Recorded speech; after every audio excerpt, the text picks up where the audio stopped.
Okay, so yeah, so what have you been working on? In like digging into and discovering. Well, truthfully, most of my work is rooted in the is rooted in the code that is revealed by our basic number system. I call that the single digit code. That works with the zodiac, the tree of life, geometry, all kinds of other esoteric systems like Nordic systems. Um, my most recent video, or two of my most recent videos, were about the Nordic Eigershjalmer, which is a magical stave, and I showed how that relates to the single-digit code with its machinations, and it actually produces a cube octahedron and a cube octahedron in its machinations. So, so I'm starting to get into higher geometry, sort of like Dan Winter-esque type ideas in a way. As a matter of fact, Dan Winter, I like him I like them too. because of the physics of what he talks about. Some people might get turned off by the fact that he talks about bliss all the time. Well, bliss doesn't mean the everything is okay, new age bullshit bliss. Basically, he's just saying a nice way to experience transcendental sexual ecstasy in a nice way is what he's doing. So when he says bliss, what he means is a tantric orgasm, basically, without ejaculating for men, which is vital. To get, we can maybe get into that at some point in the conversation if you'd like. But Oh yeah. I love Dan Winter's stuff. It's great. Pushing the boundary concepts into centripetal. Was it conjugate dialectics? phase Phase conjugate dialect. Yeah, if you listen to Dan Winter, you'll know about phase conjugate. Everything's phase conjugate. Yeah, phase conjugated kissing pine cones is what he says. Yeah. Something like that. Yeah, I love them. Pressurizing, compacting. I use it in my observational technology for the peak compressing patterns for fusion and energy when I'm creating energy in the various generators in my body, like my heart organ and whatever. And bliss is the indicator that you're successfully attracting charge and creating sacred space Right. and adding to your spirit, which is why we see it. And then he goes into it. So those wonderful topics to bring into energy manipulation that isn't really talked about many other places besides, make a star in your heart and just see all the energy coming in. And then seeing the science behind it and how energy actually spins in a sacred geometry pattern and can be turned into different geometries with the consciousness. Yeah, matter of fact, it's an echo, yeah. Well, anyway, just recently I rewatched a video by Frank Chesta, the Chestahedron. Yeah. It's amazing. Very good. It's a really amazing piece of work, that thing. And he gets into the heart, the structure of the heart muscles and how that's really a vortex generator, not a pump. I love that. And and it all fits together beautifully. And all this stuff fits together. And like basically, for me, this started out. The first series where I got into the code with numbers was just a little video that I made called Proof of God way back in, I think it was 2015 or 2014 or something like that. And it was just using a little piece of paper, and I had these drawings up of how the number codes form distinct shapes and distinct shapes when you use them in their individual platforms, and they're unique and they build two ways. So what that means is the one tables will build a specific structure going one way, and its reverse will be the eights, and it goes, right. You can say right and left or counterclockwise and whatever, but just two distinct ways using the broken up form of 9 as its model. So 1, 8, 2, 7, 3, 6, and 4 and 5 are linked eternally together. So if you see when you start seeing how this code shows up in everyday life, and as a matter of fact, I have an excellent example for the Super Bowl. I'm not sure if you're a fan of football or not, but I am a Patriot. I'm a Patriots fan, and I've been watching Tom Brady and the Patriots through this epic 18-year win streak that they've been going on since the beginning. As a matter of fact, the game I saw when Drew Bledsoe got hurt and Tom Brady came in, and then ever since then it's been history.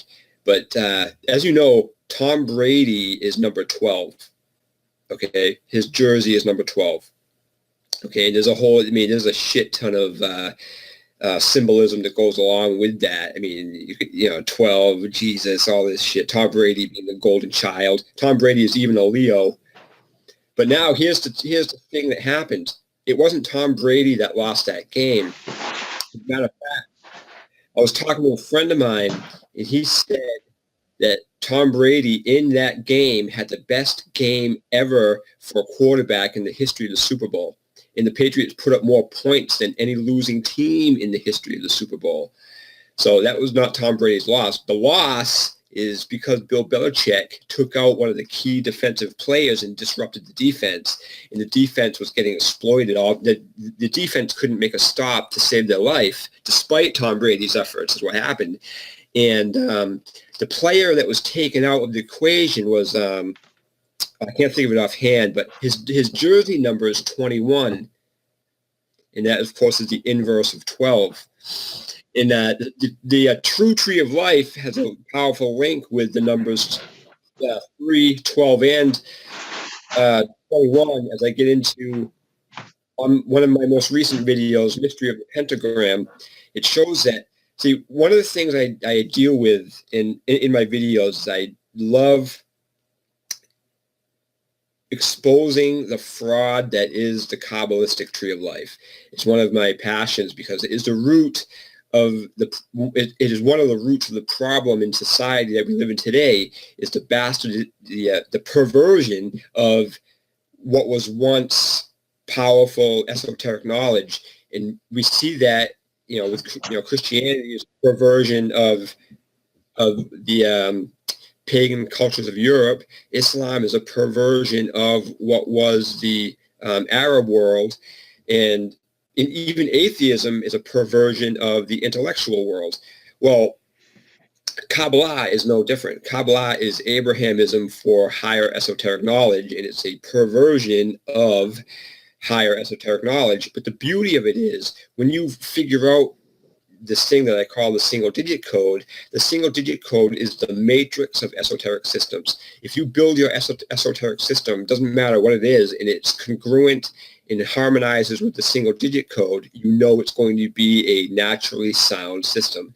And the Kabbalistic version of the tree of life is the antithesis to the single digit code and of nature. And that's why it's so perverse. It's quite honestly, I have a video that's something titled like the toxic math of the Kabbalah, and it gets into the actual toxicity of the construction of using that structure as the tree of life, because this structure that they use is actually the material world taking the role of the pre-manifestation aspects of what is the true tree of life, or really the roots of life is what it really is. But their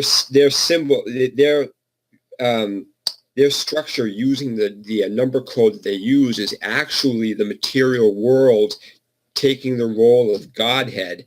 So it's really, quite honestly, a symbol for atheism, aka Satanism. It's exactly what it is. And I prove that definitively in my videos. So, like, would that be going into, because when I tune into the tree of life concept and passed down, it's not in its original form, and it was taught in a similar manner to what you're speaking of, and then also branching off in a kind of, it's hard to describe it because of the linguistics, but it's something that you can apply as an operating system to pretty much anything. And the secret in what it unlocks in if you apply it to things correctly versus because like the tree of life isn't like exposed in mainstream exoterica, just scratching the surface reality, but it's for those that start tapping into trying to interact with their reality at a greater level, and then it's set up with the perversion of it set up as a trap to get people operating under that belief system to keep that skewed paradigm going. There is a use of the perverted method that can be used if you unhijack it properly, but it also will kind of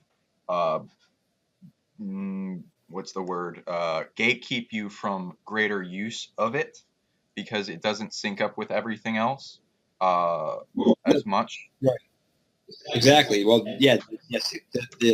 Basically, the single digit code. The single digit code is the basic is really all it is our number system. But one thing you have to keep in mind with our number system is our number system isn't arbitrary. It's not just some thing that someone thought was cool to use and decided to use it.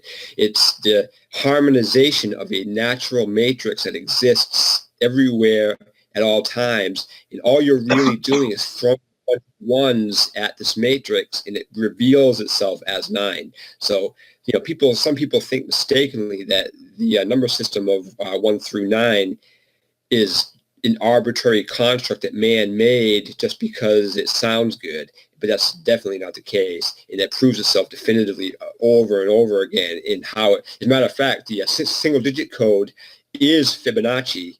I have a video that links the two together, and they are one and the same. The single digit code is Fibonacci or 5. That's wonderful. Yeah, it's really powerful stuff, because once you realize that the number system isn't arbitrary, and then it is a template for all creation at all, it's a template for all of creation, not just esoteric jargon. And then you realize that if your esoteric system, regardless of the culture, isn't congruent with that number code, then it's toxic and false by default. In Kabbalism, Kabbalism is a esoteric perversion of Abrahamism. That's all it is. They're trying to pimp their philosophy that the masculine precedes the feminine, and I show definitively in my videos. As a matter of fact, I have a series called God is a Woman, and it shows definitively that the number system shows that the feminine precedes the masculine in every fractal aspect. So what you could actually say, if you want to put it in terms of religion, is that that Adam was a woman. Basically, is what that means. So, yeah. So that's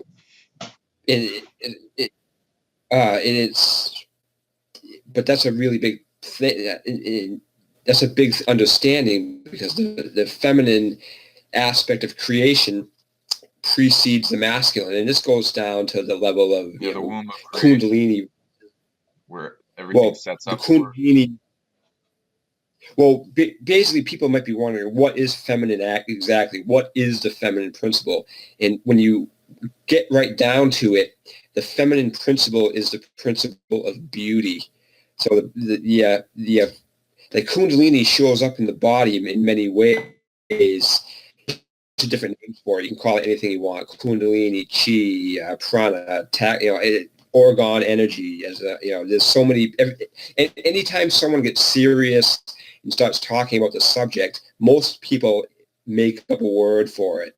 Like Orgone, coined by William Reich. He just decided to call it Orgone. Somebody else will call it something else, tachyons. Somebody else will make up some other name for it. But we can call that basically Kundalini or Chi are the most popular, and it shows that this principle shows up using the 5 elements as its conduit. So in the human experience, we are made up of a blend of the 5 elements. You got water, fire, air, and earth, and then the divine spirit, which fuses that together.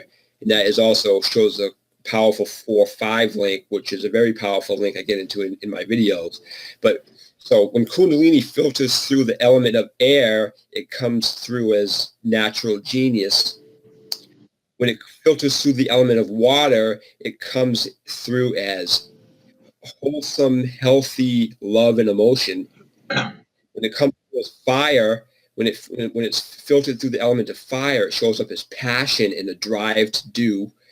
When it's filtered through earth, it shows up as a divinely healthy and beautiful body. So Kundalini takes on a different manifestation depending on what element it's filtered through. So it's going to look like something else, but they're basically all the same thing. And that's basically boils down to the principle of beauty. So if your actions in life, every thought, word, and deed are filtered through the prism of beauty, you can't go wrong. But the mistake of Abrahamism is sort of the reverse of that. It's sort of like you exist for the sake of existence, regardless of beauty. As a matter of fact, you take the principle of beauty and make it submit to your will. It's exactly what Abrahamism is. Like the goddess Sophia myth is a perfect example of what Abrahamism is, because it is. The demiurge is the material world, and that's what the Jew worships.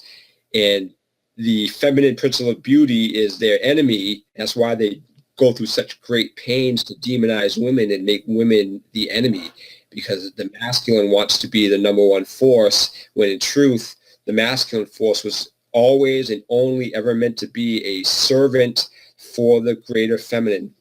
It was supposed to be a means of expression for the greater feminine, which shows up as beauty, health, truth, love, kindness, and natural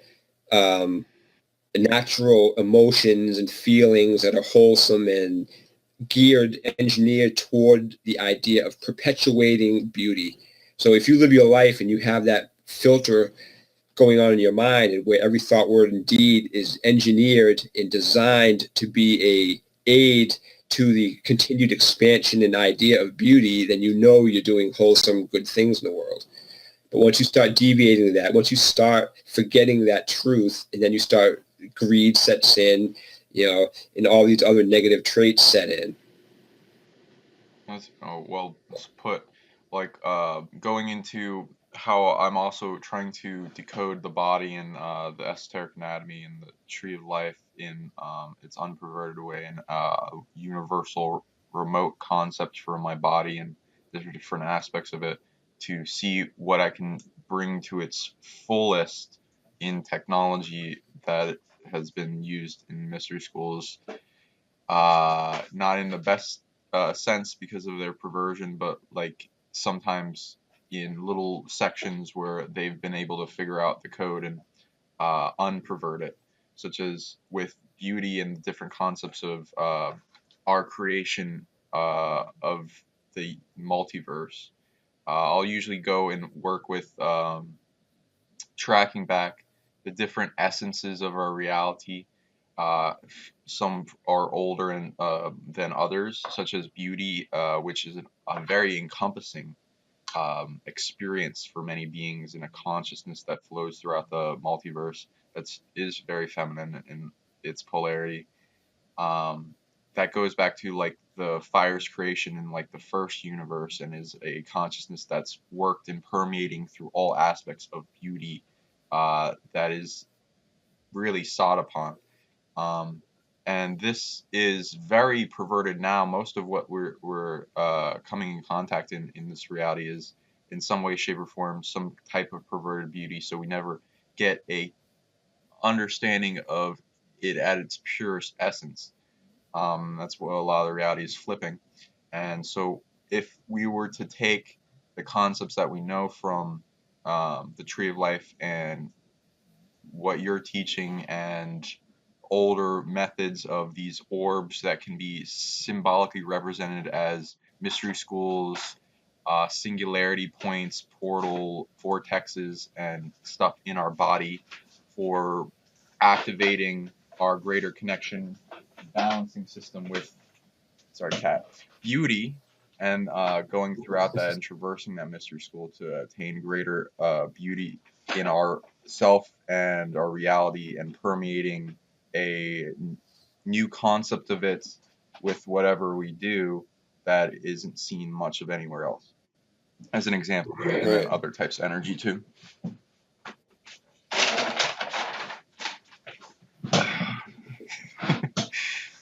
I'm a cat. Yeah, so I've also been looking into concepts of how to Kabbalism, when you're researching it, offers concepts of what their technology seeks to do, what it seeks to achieve, what it offers in, like, oh, if you keep in to this understanding in this esoterica, then you'll achieve greater awareness of the self in the universe at whole and be able to. I've even heard like them like, oh, it's the secret to cracking the code of your body, your programming, your reality programming, and be able to come one with it in a whole.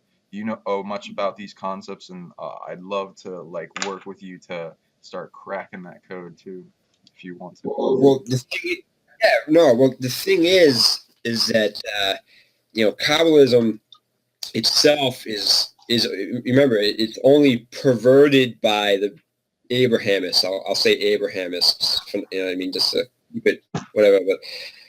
But the Abrahamists perverted existing knowledge and they made it fit their Abrahamic paradigm.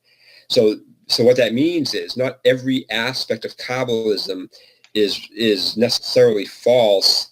It's just perverted in a way that it's perverted in a way that takes what was at one point wholesome and true knowledge and it makes it fit their Abrahamic worldview. So there's plenty of elements in the aspect of what they say. As a matter of fact, one of the best examples is what they're doing with their tree is they're assigning the properties of what I call the true tree of life to their construct, which is really only just a material world. So they're getting it all flipped around and backwards. So when someone looks at it, and they're going to say, oh, well, yeah, this is great, and this is that. But there's a lot of confusing jargon that goes along with Kabbalism. Every single conversation I've ever had with a Kabbalist, it always on their end ultimately reverts to things like, oh, well, you can't know beyond this point, or it's really abstract. It's too much for you to be able to understand. Well, that's, what that is? That's fucking bullshit. Because if you develop a system, in order to call it a system, you have to know all of its components. You can't start saying abstract fucking nonsense and still call it a system. If you want to start talking like that, well, just call it a fucking myth or a fairy tale or something that you don't know the answer to. Perfect example of that is, they have above what they call the supernal triangle in their system is what they call, there's 3 levels above that, and it's supposed to be basically the absolute zero, basically is what they're saying it is, but they have 3 levels of that. It's called Ayin, Ayin Sof, and Ayin Sof Hour. Well, but then in the next sentence, they're going to say, the levels between the supernal triangle and the lower triangles, there's an abyss there. It's called the abyss, and you can't know what's beyond that abyss. It's beyond human understanding to know what is beyond the abyss. Okay, that's fine. I buy that. But if you have this fucking invisible wall that there's an abyss behind, you're in no position to tell me what's beyond that. Because once that abyss line is established, once you establish that demarc point of where you don't know what's on the other side, you are not an authority anymore on what's beyond that. You just have to put a big fucking question mark and say, I don't know what the fuck I'm talking about. But they don't do that.